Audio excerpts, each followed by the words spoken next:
Hello Technolovers, profil Syafri Syamsuddin menjadi sorotan setelah ditunjuk menjadi Menteri Pertahanan oleh Presiden Republik Indonesia 2024-2029 Prabowo Subianto. Pengumuman anggota Kabinet Merah Putih dipimpin Presiden Prabowo Subianto, Wakil Presiden Gibran Rakabuming Raka, dilakukan di Istana Negara, Jakarta, Minggu 20 Oktober 2024. Lantas, siapa sosok Menteri Pertahanan ini? Seberapa kayakah sosok satu ini? Mari kita simak ulasan lengkapnya berikut ini.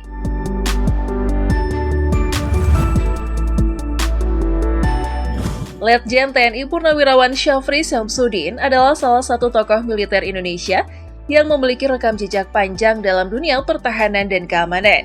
Ia dikenal sebagai mantan Wakil Menteri Pertahanan di masa pemerintahan Presiden Susilo Bambang Yudhoyono dan memiliki banyak pengalaman di lapangan serta di level kebijakan strategis. Dengan latar belakangnya sebagai prajurit Komando Pasukan Khusus atau Kopassus, Syafri dikenal memiliki keahlian dalam operasi militer khusus, intelijen, serta manajemen krisis keamanan, menjadikannya salah satu tokoh penting dalam dunia pertahanan Indonesia. Syafri Syamsuddin lahir di Makassar, Sulawesi Selatan pada 30 Oktober 1952. Ia menghabiskan masa kecilnya di kota tersebut sebelum akhirnya memutuskan untuk berkarir di dunia militer.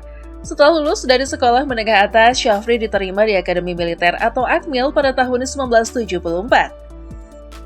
Sebuah lembaga pendidikan militer yang telah mencetak banyak perwira tinggi di Indonesia. Di Akmil, ia mendapatkan pelatihan dasar militer dan pendidikan formal yang mengarahkannya untuk menjadi seorang perwira TNI yang handal.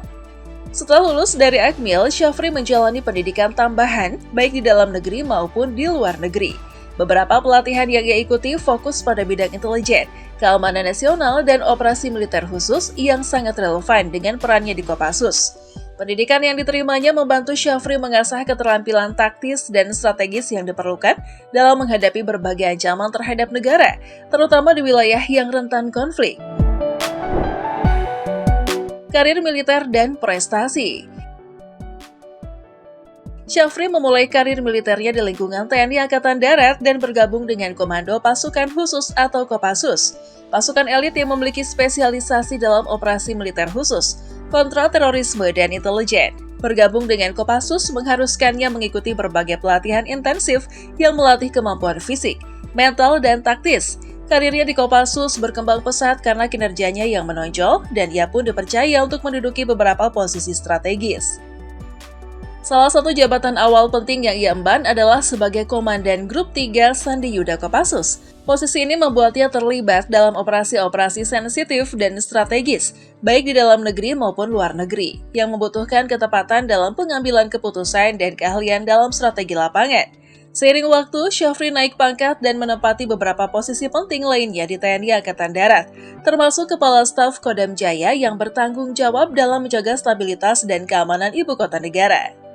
Pada tahun 2000 hingga 2002, Syafri dipercaya sebagai Panglima Kodam Jaya, posisi yang sangat penting dalam menjaga keamanan Jakarta dan sekitarnya, terutama di tengah dinamika politik yang memanas pada masa reformasi. Dalam posisinya sebagai Pangdam Jaya, Syafri dikenal tegas dan disiplin, namun juga memiliki pendekatan yang strategis dalam menghadapi berbagai tantangan keamanan di ibu kota. Dengan kapasitasnya yang mumpuni, ia mampu menjaga stabilitas di wilayah tersebut meskipun dihadapkan pada berbagai situasi yang sulit.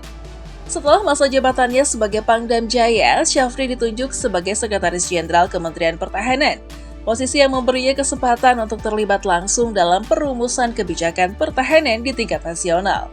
Di posisi ini, ia membantu mengkoordinasikan kebijakan antara TNI dan Kementerian Pertahanan, serta menjalin kerjasama dengan berbagai lembaga internasional di bidang pertahanan. Pengalaman yang diperolehnya dalam dunia militer memberikan nilai tambah yang signifikan dalam perannya sebagai pengambil kebijakan di kementerian tersebut. Pernah jadi Wakil Menteri Pertahanan. Pada tahun 2010, Syafri diangkat oleh Presiden Susilo Bambang Yudhoyono sebagai Wakil Menteri Pertahanan.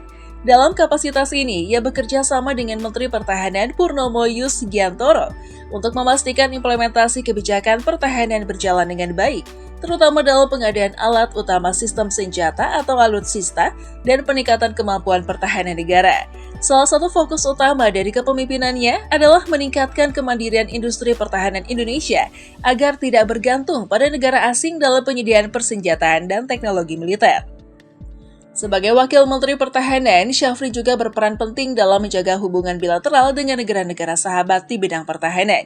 Ia sering menjadi wakil pemerintah dalam pertemuan-pertemuan internasional, membahas kerjasama pertahanan, dan memastikan Indonesia memiliki posisi yang kuat dalam diplomasi pertahanan. Keberhasilannya sebagai Wakil Menteri Pertahanan turut memperkuat posisinya sebagai salah satu tokoh berpengaruh di bidang keamanan nasional. Pandangan dan kontroversi. Sepanjang karirnya, Syafri tidak lepas dari kontroversi. Ia beberapa kali dikaitkan dengan beberapa peristiwa besar yang melibatkan pelanggaran HAM. Salah satunya adalah peristiwa Mei 1998 di Jakarta yang menimbulkan keresahan publik. Sebagai salah satu pejabat tinggi yang bertanggung jawab atas keamanan Jakarta saat itu, Syafri dihadapkan pada situasi sulit yang kemudian memunculkan sorotan negatif terhadap keterlibatan aparat militer dalam pengendalian massa. Namun, ia selalu menegaskan bahwa tindakannya bertujuan untuk menjaga stabilitas nasional dan keamanan masyarakat luas. Dukungan dari kalangan militer dan beberapa tokoh publik tetap menguatkan posisinya sebagai seorang pemimpin yang loyal kepada negara. Meskipun ia harus menghadapi tekanan dari berbagai pihak. Hal ini menunjukkan keteguhan sikapnya dalam menjalankan tugas meskipun terkadang menimbulkan kontroversi di mata publik. Penghargaan dan warisan. Sebagai seorang perwira yang berkarir panjang dalam militer dan pemerintahan, Syafri telah menerima banyak penghargaan, baik dari dalam negeri maupun luar negeri. Penghargaan-penghargaan ini merupakan bentuk apresiasi atas dedikasinya dalam dunia pertahanan. Ia mendapatkan tanda jasa seperti Bintang Kartika Eka Paksi dan Bintang Dharma atas kontribusinya dalam menjaga keamanan nasional serta beberapa penghargaan dari negara-negara sahabat. Syafri Samsudin adalah contoh nyata seorang prajurit yang tidak hanya berfokus pada operasi lapangan, tetapi juga mampu mengemban tanggung jawab di tingkat kebijakan strategis. Komitmennya pada negara dan kemampuannya dalam memahami tantangan pertahanan dari perspektif lapangan hingga kebijakan membuatnya menjadi salah satu tokoh penting dalam sejarah pertahanan Indonesia.